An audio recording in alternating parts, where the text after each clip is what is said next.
안녕하십니까 성도 여러분. 최송수 목사의 말씀 묵상 시간입니다. 온전한 예배를 위해 캄보디아 바텀방 신학교에서 제공합니다. 오늘 본문은 에스겔 1장 1절로 28절까지의 말씀이고요.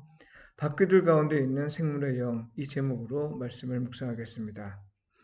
오늘 본문은 바벨론 2차 침공 후 바벨론으로 끌려간 제사장 에스겔에게 보이신 하나님의 모습입니다. 하나님을 볼 수 있는 사람이 없으나 특별히 허락된 계시이기에 가능한 일입니다. 그렇다고 온전한 모습을 다 나타낼 수 있는 건 아니기에 에스겔은 상징으로밖에는 표현할 수 없었습니다. 그발강 주변은 유대 땅에서 끌려온 포로들의 거처가 있는 곳입니다. 포로들의 거처이니 환경이 그리 청결하지 못한 곳이죠. 이방인의 땅에서 더럽고 오염된 곳, 바로 그곳에서 제사장 직무를 수행하는 에스겔에게 하나님은 당신을 보이셨습니다. 성도 여러분, 중요한 건 장소가 아닙니다. 그곳이 화려해야 한다거나 웅장해야 하는 게 아닙니다. 비록 척박하고 초라해도 중요한 건 하나님이 나타나시는 곳인가 하는 겁니다. 시편 137편에 보면 바벨론 강변은 그들이 시온을 기억하며 예배하는 곳이었습니다. 그곳이 어디든 비록 초라한 곳이라도 당신의 영광을 보이시는 하나님을 만날 수 있으려면 예배해야 합니다. 하나님의 영과 진리로 경배하고 또 이웃의 진심으로 반응하되 서로 사랑하고 서로 도우며 서로 세워주는 삶을 살아야 합니다. 이곳에서 하나님은 당신을 나타내 보여주십니다. 하나님은 당신의 영광을 찾아볼 수 없을 것으로 생각했던 곳에서 당신을 보이시면서 에스겔을 사로잡았습니다. 3절에서 여호와의 권능이 내 위에 있으리라는 말은 여호와가 에스겔을 사로잡았다는 뜻인데요. 이걸 신약의 언어로 표현한다면 성령이 충만해졌다 이렇게 말할 수 있습니다. 에스겔은 성령으로 충만했습니다. 그리고 하나님이 보이시는 것들을 보았습니다. 오늘 본문에 나오는 하나님이 보이신 것, 곧 에스겔이 본 환상을 한마디로 표현한다면 여호와의 영광입니다. 하나님이 보이시는 모습 가운데 가장 인상 깊은 건 영과 내 생물의 관계입니다. 상징으로 표현되어 있어 그것이 무엇인지 정확하게 알 수는 없으나 그것이 무엇이든 하나님의 뜻을 위해 존재하고 하나님의 영광을 드러내는 존재입니다. 그런데 그 생물들은 영을 따라 움직입니다. 여기서 말하는 영의 히브리어는 루아흐인데요. 바람, 호흡, 영 등으로 번역되는 말입니다. septuaginta에선 이걸 푸뉴마로 번역했는데 신약에서 성령을 말할 때 사용되었습니다.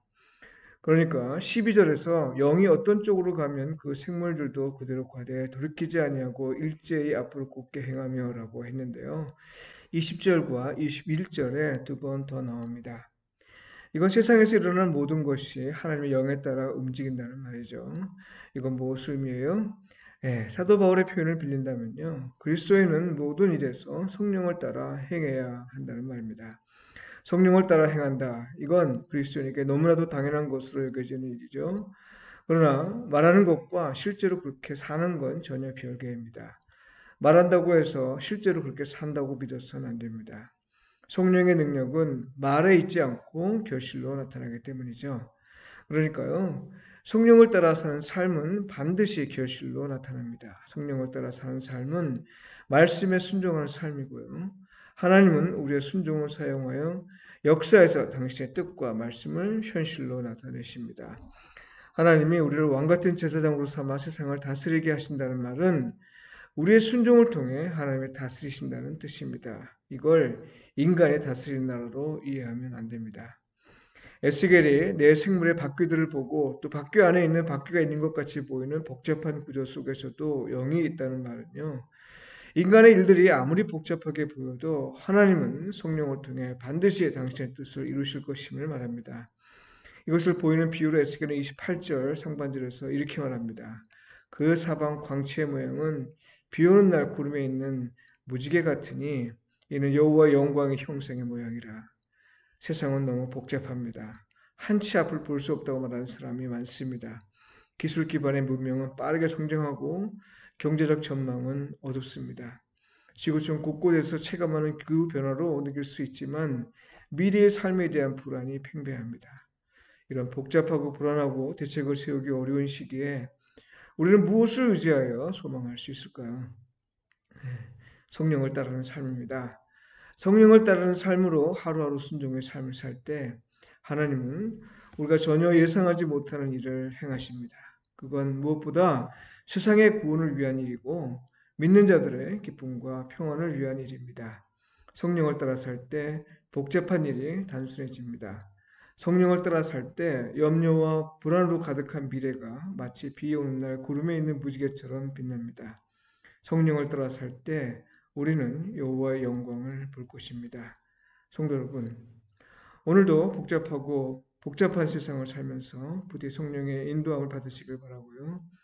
그리스도인으로서 서로 뜨겁게 사랑하고 서로 힘써 돕고 진심으로 서로를 세우는 삶을 통해 하나님과 이웃에게 복음에 합당하게 반응하며 사시길 축복하며 기도합니다. 기도드리겠습니다. 주님, 세상을 보십시오. 인간의 욕망으로 가득할 뿐 평안이 없습니다. 무엇을 하고 무엇을 하지 않아야 제대로 된 삶인지 분별하기 쉽지 않습니다. 이제는 하나님을 예배하는 일이 오히려 부끄러움이 되었습니다. 우리를 불쌍히 여기시어 이 복잡하고 혼잡한 세상에서 성령을 따라 살 수 있게 인도하소서.